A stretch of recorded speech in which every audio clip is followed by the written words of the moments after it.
Well, since I had nothing better to do yesterday, since it was Boxing Day, the sales of everything, or mostly everything in retail stores, I just decided to stay home, sit down, and watch this show that I'm about to review, Crazyhead. What's the show about? Well, I can tell you right now. It's basically about two women who meet each other and become quickly friends, learning that they're both seers. And what are seers, you might ask? They're people who can see demons. Yes, the show's about demons and self-made demon hunters trying to stop the legions of hell happening on Earth. Yeah, it's a very interesting show. And in a way, it actually kind of reminds me of Buffy the Vampire Slayer, but this show is actually funnier. It's going for a comedic route that Buffy the Vampire Slayer didn't because it was more of a dramatic type of show. And this one's like a horror comedy. So I kind of like the way they approach that, and the way it works with these characters are really good. I like the chemistry that bounces off between these characters, Amy and Raquel. Amy's a bully alley worker, and Raquel is a lonely seer who's a self-made demon, and she's the one who introduced Amy into her world of saying, "Hey, this is what I do," and basically this is the life I have chosen to just basically kick demon ass. And Amy reluctantly agrees because of people that are close to her get possessed, and she has to team up with Raquel to stop the legions of hell happening on Earth.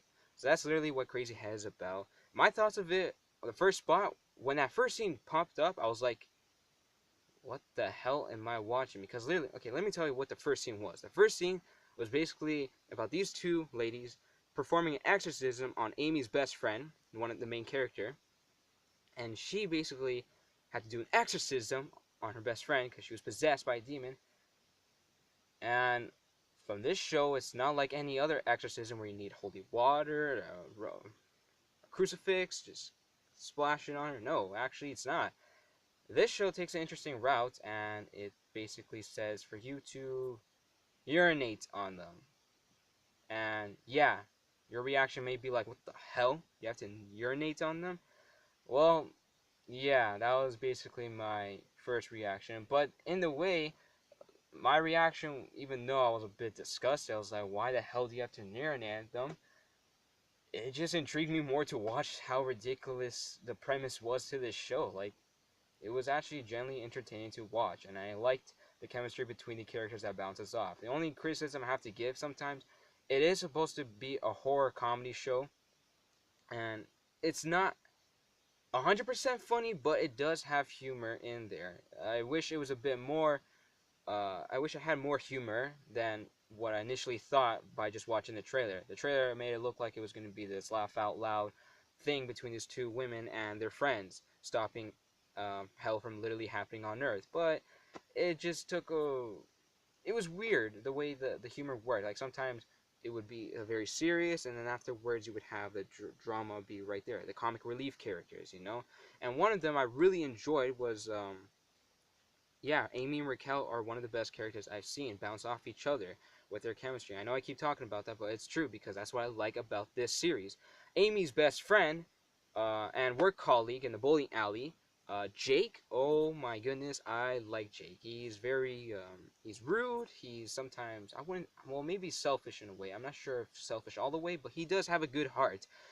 He's got a crude humor. Oh, the guy is very likable and entertaining when he's first on screen, and I like this character. I hope we get to see him more in the rest of the second season if they ever decide to make a second season, because there's only 6 episodes in the first season, which I just binge watched yesterday. And basically, I just want to see the guy because that guy is awesome. I was trying to wiki page to see if this actor kept doing shows or movies, but the guy doesn't have a wiki page, and I have to check an IMDb page because I want to see more of this guy. This guy is really funny.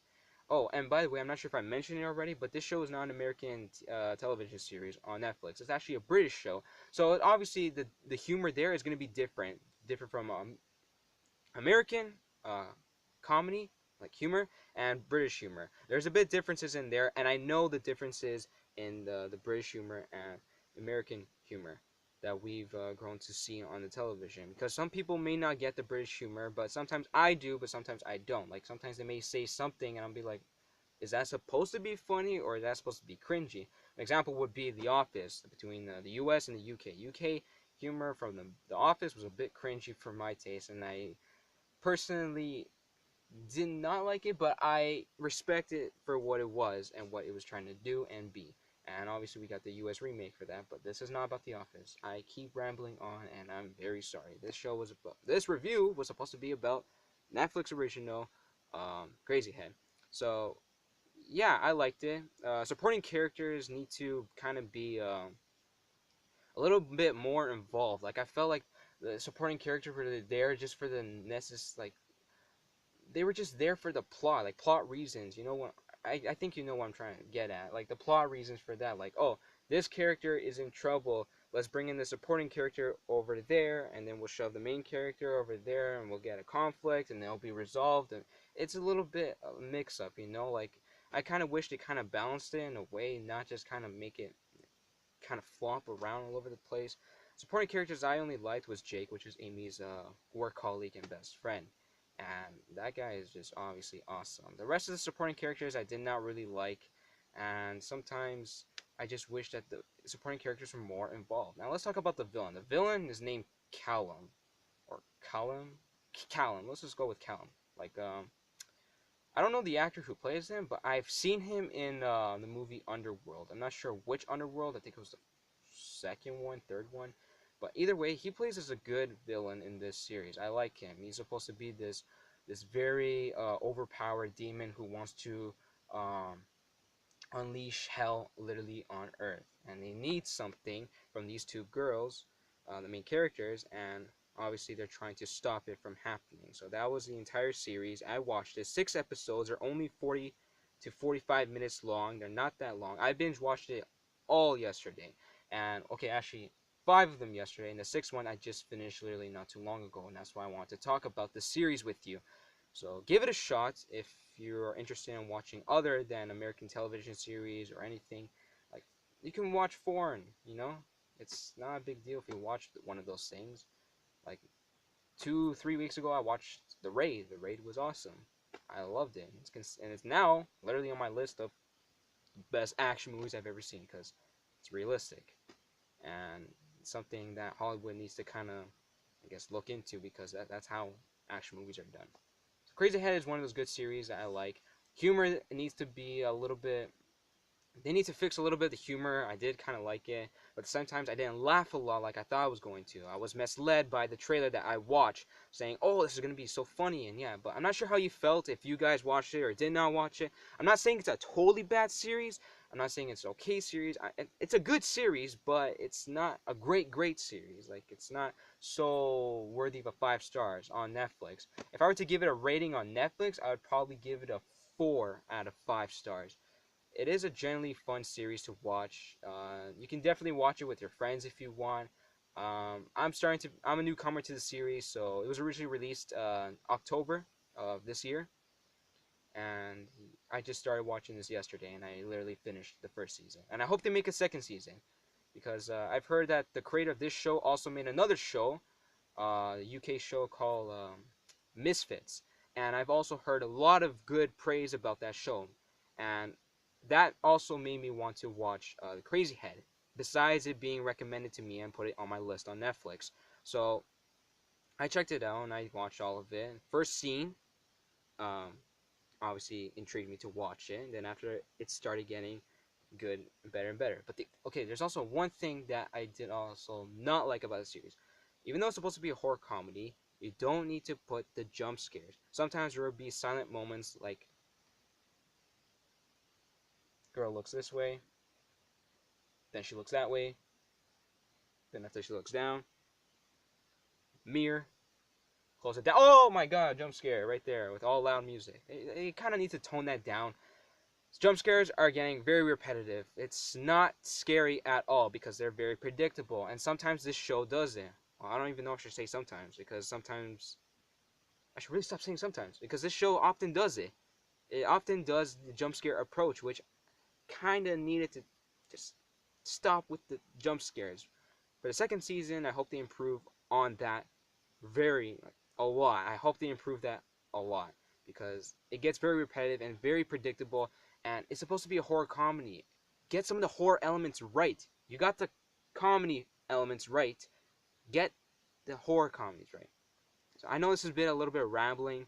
Um, it's not really a review. It's more like of my thoughts on Crazyhead. So thank you guys for tuning in on this my thoughts on Crazyhead season 1, and thank you guys for a lot. I know I didn't do a Christmas themed type of movie review. I wish I had, but not enough time because this week was kind of hectic, and I've been obviously doing stuff with my family and friends. So I hope you guys had a very Merry Christmas, and I hope you guys are looking forward to the new year because I am. And my next video, which I'll give you a heads up for, usually I don't, but sometimes I do when I tell my friends I'm going to do this. But for you guys who are watching, my next video is going to be the top 10 anticipated movies of 2017. Mine anticipated. You guys can have your own, but this is going to be mine. So look forward to that video, and I'm basically done with this video. The thoughts on my Crazyhead. I'm kind of rambling on. You see, I'm kind of losing my train of thoughts. But anyways, thank you guys for tuning in. Like, subscribe, share if you think this is worth sharing, guys. And I really, really do appreciate you guys tuning on my channel. It means a lot to me, even though I just started not too long ago. So thank you guys. Check this series if you kind of liked like Buffy the Vampire Slayer, because this show really reminded me a lot like that, except it was more of a comedic approach to it. So watch if you guys like the type of vampire, werewolf shows, whatever, but this show's about demon hunting. So it's up to you. It's on Netflix. Before they take it down, I guess just give it a try. See if you liked it. I didn't know I was going to like it, but it turns out I did anyways. So thank you guys for watching this review, and Pollywood is out.